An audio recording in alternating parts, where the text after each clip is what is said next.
ओखली और डंडा। रामपुर नामक गांव में रामू सिंह नाम का एक आदमी अपनी पत्नी के साथ रहता था। राम सिंह स्वभाव का बहुत ही अच्छा और परोपकारी था, लेकिन उसकी पत्नी बहुत ही कठोर स्वभाव की थी। एक दिन दोपहर के समय में एक बूढ़े स्वामी जी राम सिंह के घर में चबूतरे पर बैठ गए और राम सिंह ने बाहर आकर उन्हें देखा। सोचने लगा कि स्वामी जी की हालत बहुत ही खराब है।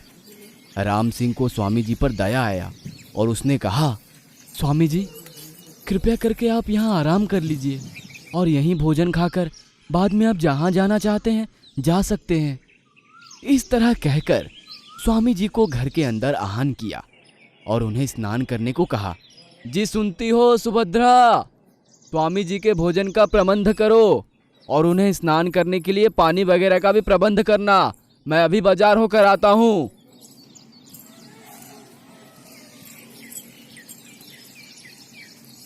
सुभद्रा को स्वामी जी को देखते ही गुस्सा आ गया और वह सोचने लगी, काम ना काज खाने के समय आ गए। सोचते हुए मन में चिढ़ रही थी, लेकिन स्वामी जी से कहा, आइए स्वामी जी, स्नान कर लीजिए, कुआं इस तरफ है।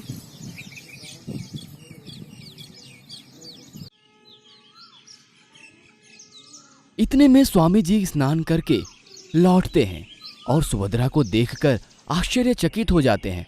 फिर सुभद्रा से कहते हैं, ये क्या बेटी, ओखली और डंडे की पूजा कर रही हो? कुछ व्रत रखा है क्या? नहीं नहीं स्वामी जी, यह कोई व्रत नहीं है। क्या बताऊं स्वामी जी, मेरा पति बहुत ही चंडाल आदमी है और मेरे पति को एक अजीब सा शौक है। हमेशा कुछ मंत्र उच्चारित करते रहते हैं और इसी तरह किसी न किसी को भोजन पर बुलाते हैं। फिर वह भोजन करने के लिए बैठने के बाद इस डंडे से उनके सर पर जोर जोर से मारकर उनका सर फोड़ देते हैं। इसीलिए मैं अकेली पूजा करके तैयार कर रही हूँ। आपको देखकर दया आ रही है, आपको भगवान ही बचाए। आज आप इस पर बलि चढ़ने वाले हैं। यह बातें सुनकर स्वामी जी की तो होश उड़ जाती है और वह डर कर स्वामी जी सोचते हैं, मूर्ख आदमी भोजन देकर मेरा सर फोड़ देगा। मैंने स्नान तो कर लिया, लेकिन भोजन नहीं मिला तो क्या हुआ, यहाँ से खिसक लेता हूँ। सोचते हुए दरवाजा पार करके चला जाता है। इतने में राम सिंह लौटकर कहता है, अरे सुभद्रा, जल्दी से भोजन का प्रबंध करो। और ये स्वामी जी कहाँ चल गए?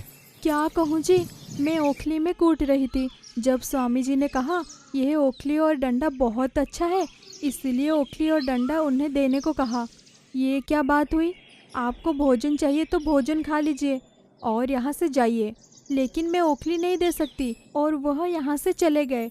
अब आप ही बताइए, हम भोजन दे सकते हैं लेकिन घर के सामान उठाकर ऐसे कैसे दे सकते हैं? अरे मूर्ख, ये कौन सी बड़ी बात है? स्वामी जी को ओखली और डंडा चाहिए था तो दे देती। बेचारे स्वामी जी कितना भूखे थे। मैं अभी जाता हूँ, ये डंडा देकर उन्हें मनाकर घर ले आता हूँ। कहते हुए राम सिंह ने डंडा को उठाया और स्वामी जी को पुकारते हुए कहने लगा, स्वामी जी, ये लीजिए आपका ओखली का डंडा और भोजन खा लीजिए। स्वामी जी ने यह देखकर डर से और तेजी से भागने लगे। अरे स्वामी जी, क्यों इतनी तेजी से भाग रहे हो? अरे रुक जाइए। अरे मूर्ख आदमी, बलि चढ़ाने के लिए मैं ही मिला था क्या तुझे? ओखली का डंडा देकर पीछे ही पड़ गया।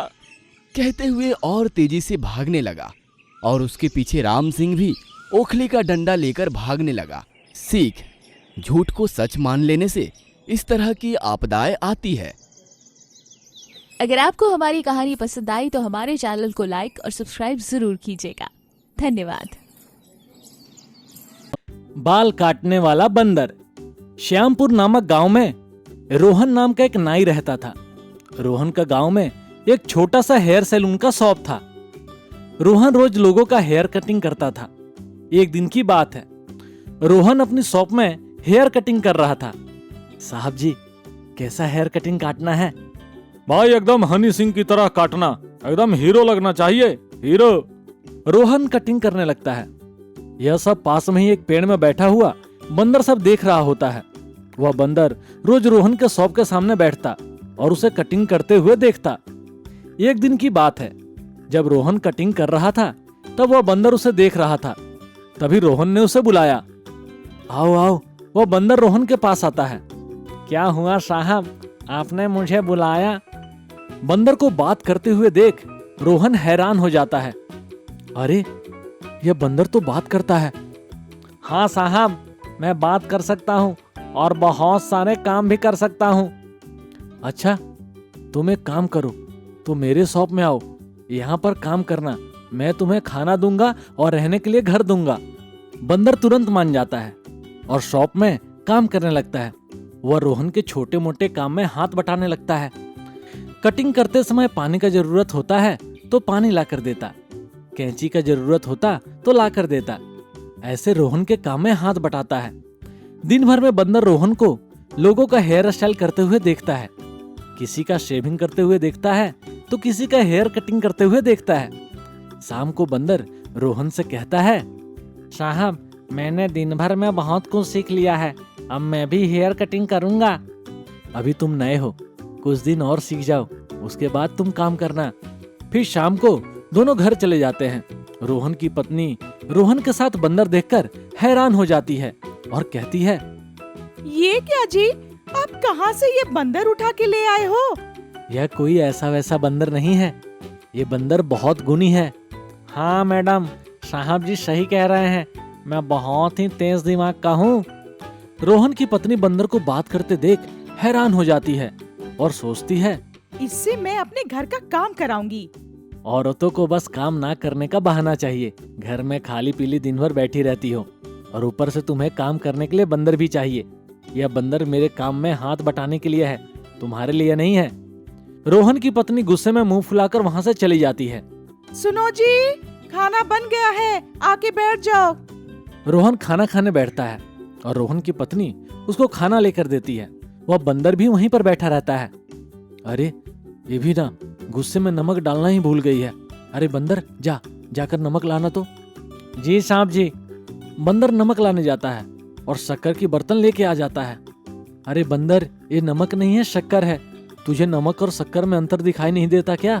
क्या साहब, दोनों एक जैसे ही दिखते हैं, मैं कैसे पहचानूंगा कि नमक कौन सा है और शक्कर कौन सा? खाना खाकर रोहन बिस्तर पे लेट जाता है। अरे बंदर, लाइट नहीं है, जरा हवा तो कर दो। जी साहब जी। बंदर हवा करने लगता है। तभी एक मक्खी आ जाती है और रोहन के ऊपर मंडराने लगती है। बंदर उसे भगाने की कोशिश करता है, लेकिन वह मक्खी भागने का नाम नहीं लेती और मक्खी रोहन के नाक पर जाके बैठ जाती है। बंदर उसे जोर से मारता है। मक्खी उड़ जाती है और रोहन को जोर से लगता है। अरे मर गया रे बेवकूफ बंदर, अरे मुझे क्यों मारा? आपके ऊपर मक्खी बैठी हुई थी, उसे भगा रहा था। तो देख के भगाना था ना, मेरी नाक तोड़ दी तूने, अरे बाप रे। अगले दिन सुबह रोहन और बंदर दोनों अपने शॉप खोलने के लिए जाते हैं। थोड़ी देर बाद एक ग्राहक आता है। रोहन उसका हेयर कटिंग करने लगता है और बंदर उसे देखता है। कुछ देर बाद रोहन बंदर से कहता है, मैं कुछ काम से बाहर जा रहा हूँ, तुम दुकान का ख्याल रखना, मैं जल्दी आता हूँ। हाँ साहब, आप जाइए, मैं यहाँ पर सब संभाल लूंगा, आप बिल्कुल भी चिंता मत कीजिए, जो भी ग्राहक आएगा मैं सब देख लूंगा। रोहन वहां से चला जाता है।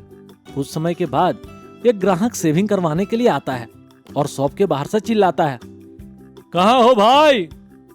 बंदर बाहर आता है। क्या हुआ साहब? रोहन साहब नहीं है, आपको क्या करवाना है बोलिए। अरे बंदर, तुम बात कर सकते हो? हाँ साहब, मैं बात कर सकता हूँ और हेयर कटिंग और शेविंग सब कुछ कर सकता हूँ, आपको क्या करवाना है बस बोलिए। ठीक है, देखो मेरा मूंछ और दाढ़ी बढ़ गया है, मेरा मूंछ थोड़ा छोटा कर दो और दाढ़ी को पूरा क्लीन कर दो। ठीक है साहब, बैठो बैठो। बंदर अस्तूरा लेकर शेविंग करने लगता है और एक साइड से आधा मूंछ और आधा दाढ़ी उड़ा देता है। अरे यार, तूने क्या कर दिया? मेरा आधा दाढ़ी और आधा मूंछ उड़ा दिया। अरे क्या कर दिया तूने? अरे बाप रे, गलती हो गई साहब, गलती हो गई, माफ कर दीजिए। वैसे भी आप बहुत अच्छे लग रहे हो, अगर यकीन नहीं होता तो किसी से पूछ लेना। मैं मूर्ख था जो तुझ जैसे बंदर से अपना शेविंग करवाने आया। क्या साहब, मैं आपका शेविंग किया और आप मुझ पर चिल्ला रहे हो? तुझे तो मजा सिखाना पड़ेगा। वो आदमी गुस्से में बंदर को मारने बढ़ता है। उसे देखकर, देखो साहब, ये छोरा देख रहे हो ना, चुपचाप यहाँ से निकल लो, नहीं तो ऐसी जगह काटूंगा कि जिंदगी भर चेहरा छुपाते फिरोगे। वो आदमी गुस्से में बिना पैसा दिए वहां से चला जाता है। कुछ समय के बाद और एक ग्राहक अपना हेयर कटिंग के लिए आता है। अरे रोहन कहीं दिखाई नहीं दे रहा है। साहब बाहर गए हुए हैं। बोलिए साहब, आपको क्या करवाना है, बस मुझे बता दीजिए, मैं सब कुछ कर सकता हूँ। ठीक है, एक काम करो, मेरा हेयर कटिंग कर दो। बंदर अस्तूरा लेता है और उससे आदमी को गंजा कर देता है। अरे तूने क्या कर दिया, मुझे गंजा कर दिया, तुझे तो सबक सिखाना ही पड़ेगा। ऐसा बोल के वो आदमी गुस्से में वहां से चला जाता है। थोड़ी देर बाद एक औरत अपने बच्चे के लिए हेयर कटिंग के लिए रोहन को बुलाने के लिए आती है। अरे बंदर, रोहन कहीं दिखाई नहीं दे रहा, कहाँ है? मैडम, साहब जी बाहर गए हैं, क्या करवाना है मुझे बोलिए। मुझे अपने इससे पहले कि वह औरत अपनी बात पूरी करती, बंदर बीच में टोक देता है। समझ गया आप क्या बोल रहे हो, मैं समझ गया। और उस औरत का हाथ खींचते हुए उसे कुर्सी पर बैठा देता है और तुरंत ही अस्तूरा लेकर उस औरत को गंजी कर देता है। औरत चिल्लाते हुए वहां से भाग जाती है। कुछ देर के बाद रोहन अपनी शॉप में वापस आता है तो बंदर वहीं पर खड़ा होता है। अरे बंदर, कोई आया था क्या हेयर कटिंग करवाने के लिए? हाँ साहब, बहुत सारे लोग हेयर कटिंग के लिए आए थे। अच्छा, तो कितनी कमाई हुई? साहब, मैं सबका हेयर कटिंग किया, उसके बाद भी किसी ने मुझे पैसे नहीं दिया और सब बिना पैसे दिए चले गए। अरे, बिना पैसे दिए चले गए? हाँ साहब, बिना पैसा दिए चले गए और किसी ने मुझे थैंक यू तक नहीं बोला। थोड़ी देर के बाद बहुत सारे लोगों की आवाजें सुनाई देती है। रोहन छत से बाहर आकर देखता है तो बहुत सारे लोग अपने हाथ में लाठी लेकर रोहन की शॉप की तरफ बढ़ते हुए आते हैं। सभी लोग रोहन के पास पहुंच जाते हैं और एक एक करके रोहन को बोलते हैं, अरे भाई देख, तेरे बंदर ने क्या किया, मैंने दाढ़ी बनाने को कहा, उसने मेरा आधा मूंछ और दाढ़ी काट दिया। मैं हेयर कटिंग करने को बोला तो मुझे टकला कर दिया। इसके बाद जिस औरत को टकली किया वो औरत भी गुस्से में बोली कि हम बंदर को छोड़ेंगे नहीं। सबके सब बंदर को मारने के लिए आगे बढ़ते हैं। आप लोगों का मैं इतने अच्छे से हेयर कटिंग किया, फिर भी आप लोग मुझे मार रहे हो। ऐसा कहकर बंदर वहां से कूदते कूदते भागने लगता है और सारे लोग उस बंदर को मारने के लिए उसके पीछे पीछे दौड़ते हैं। तो दोस्तों, इस कहानी से हमने क्या सीखा? जिसका काम उसी को साजे और करे तो डंका बाजे। मतलब जो जिस काम का एक्सपर्ट है उसको ही काम करना चाहिए, कोई और उस काम को करता है तो बुरा ही होता है। दोस्तों, अगर आपको ये कहानी अच्छी लगी और आप आगे भी इस प्रकार की कहानियां देखना चाहते हैं तो हमारे इस चैनल को जरूर सब्सक्राइब करें